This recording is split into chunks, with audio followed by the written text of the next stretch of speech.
तोमर साहब को आवाज दे रहा हूं। आदरणीय भाई साहब श्री तोमर।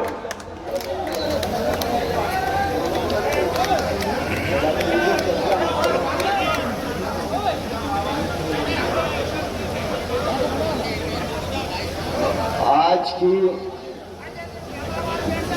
इस विशाल सभा में हम सबके मध्य विराजमान पार्टी के जिलाध्यक्ष आदरणीय राकेश शर्मा जी, हमारे इस जिले में कई दिनों से अपना घरबार छोड़कर यहां तक कि वो करवा चौथ को भी नहीं गए, ऐसे हमारे उत्तर प्रदेश सरकार के हॉर्टिकल्चर मिनिस्टर मेरे भाई दिनेश प्रताप सिंह जी मंच पर विराजित हमारे वरिष्ठ नेतागण आदरणीय रामकिशन चौहान साहब, आदरणीय डॉक्टर गुलाब सिंह जी,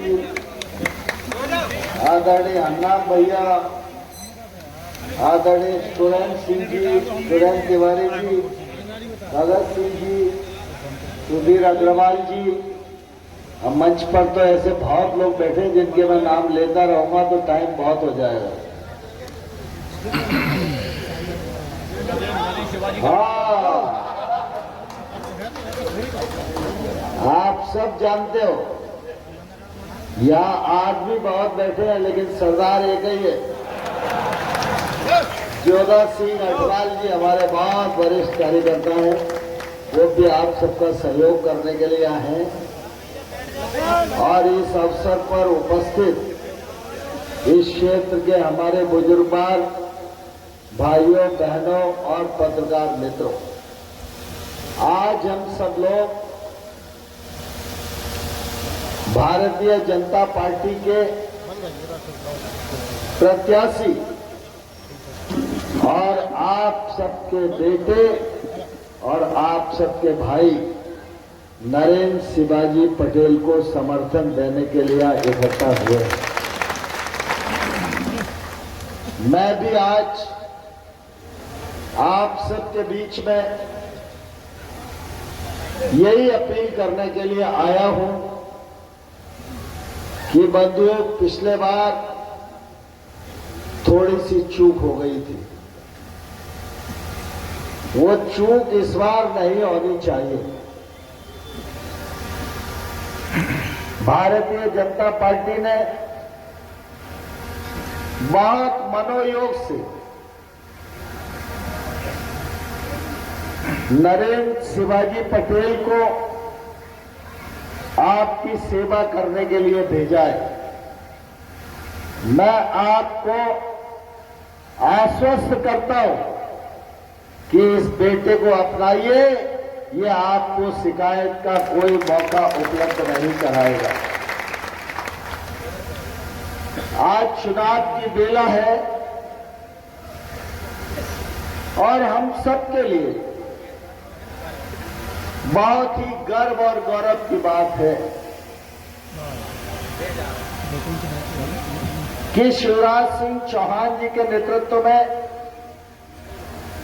मध्य प्रदेश की सरकार ने मध्य प्रदेश में आमूलचूल परिवर्तन करने में कामयाबी हासिल की है। यहां बैठे हुए लोग इस बात के साक्षी हैं। 2003 से पहले जब कांग्रेस की सरकार थी तो मध्य प्रदेश सड़क के लिए नहीं, सड़क के गड्ढों के लिए देश भर में जाना जाता है।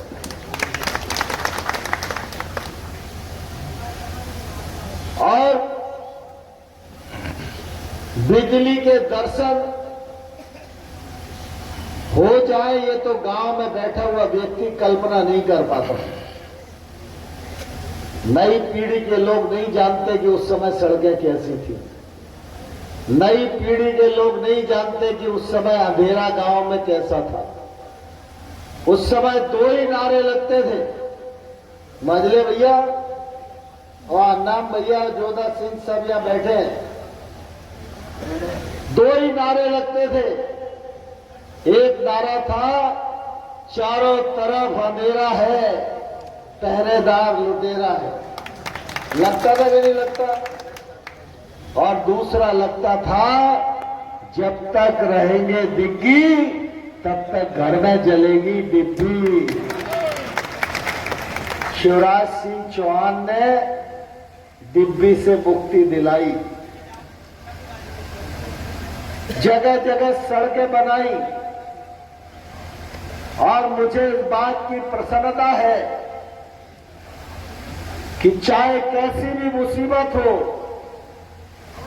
सभा में अगर क्षेत्रवासियों से मांग की तो शिवराज जी ने कभी उदयपुरा और रायसेन के लोगों को पीठ दिखाने की कोशिश नहीं की। और कभी उन्होंने ये भी नहीं कहा कि मेरी सरकार के पास विकास के लिए पैसा नहीं है। कांग्रेस की सरकार थोड़े दिन के लिए बन गई थी, उसमें उदयपुरा की भी चूक शामिल है।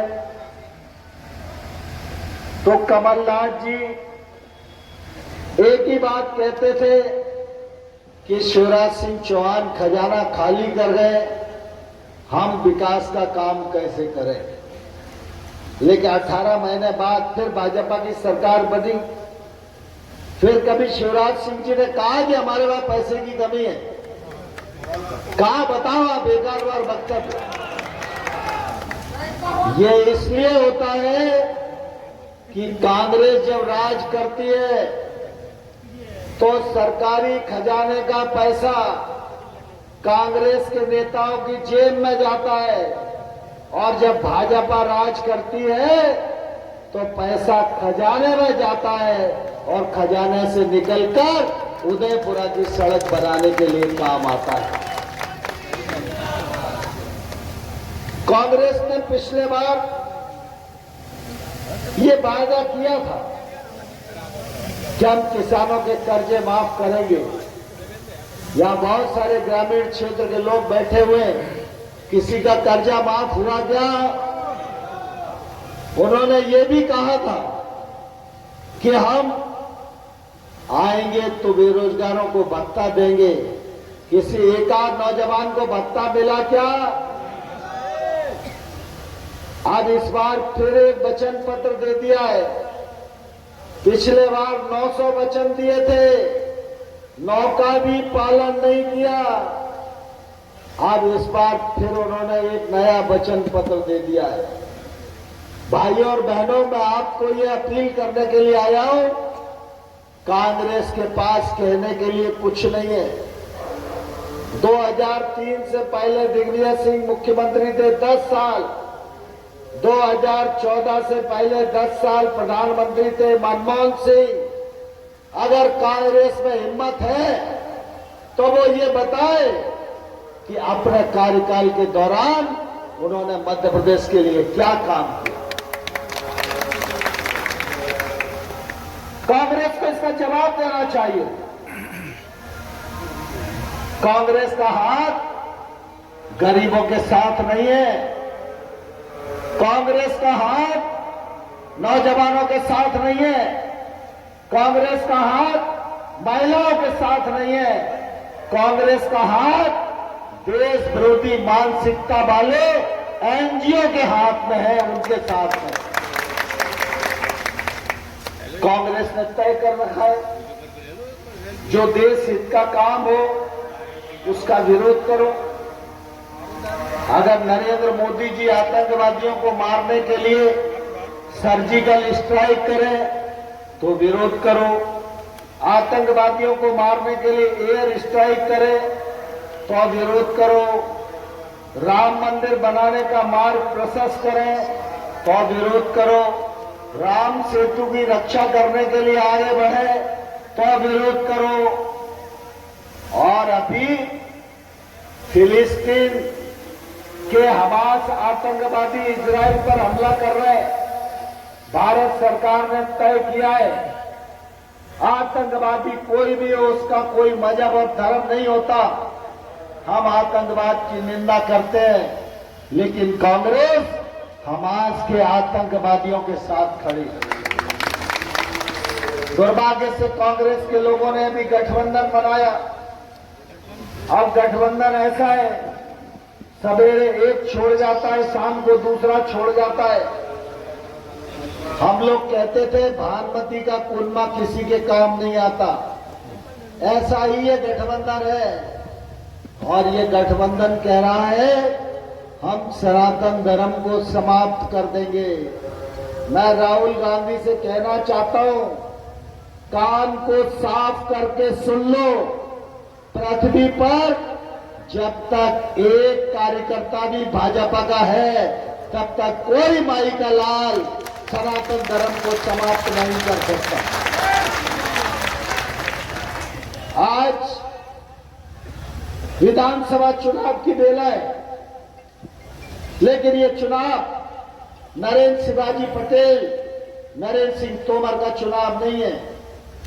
ये चुनाव भारत के भविष्य का चुनाव है। 2047 में भारत को विकसित भारत बनाना है, भारत को सोने की चिड़िया कहलाने वाला भारत बनाना है, और नरेंद्र मोदी जी के नेतृत्व में भारत को विश्व गुरु के पद पर अधिष्ठित करने का व्यापक सत्र हल करना है। इसके लिए बुनियादी रूप से ये चुनाव हो रहा है। ये चुनाव नरेंद्र मोदी को ताकत देगा, ये चुनाव राष्ट्रवादी ताकतों को मदद करेगा, ये चुनाव भारत को विकसित भारत बनाने में मदद करेगा। और मैं आपको यह विश्वास दिलाना चाहता हूं, उदयपुरा का योगदान हो। आगामी 5 वर्षों में मध्य प्रदेश भारतीय जनता पार्टी मध्य प्रदेश को भी स्वर्णिम मध्य प्रदेश के रूप में तब्दील करने का स्वप्न साकार करेगी। आप सबका आशीर्वाद नरेंद्र भाई को मिले, भारतीय जनता पार्टी को मिले, कमल को मिले, यही प्रार्थना करने के लिए मैं आप सबके मध्य आया था। आप सब नरेंद्र को आशीर्वाद देने को तैयार है? जो जो तैयार है वो हाथ खड़े करो और अच्छी बातों, ये पंजे नहीं देश को बर्बाद कर दिया डॉक्टर साहब। मुट्ठी हनुमान जी की मुष्टि का भारत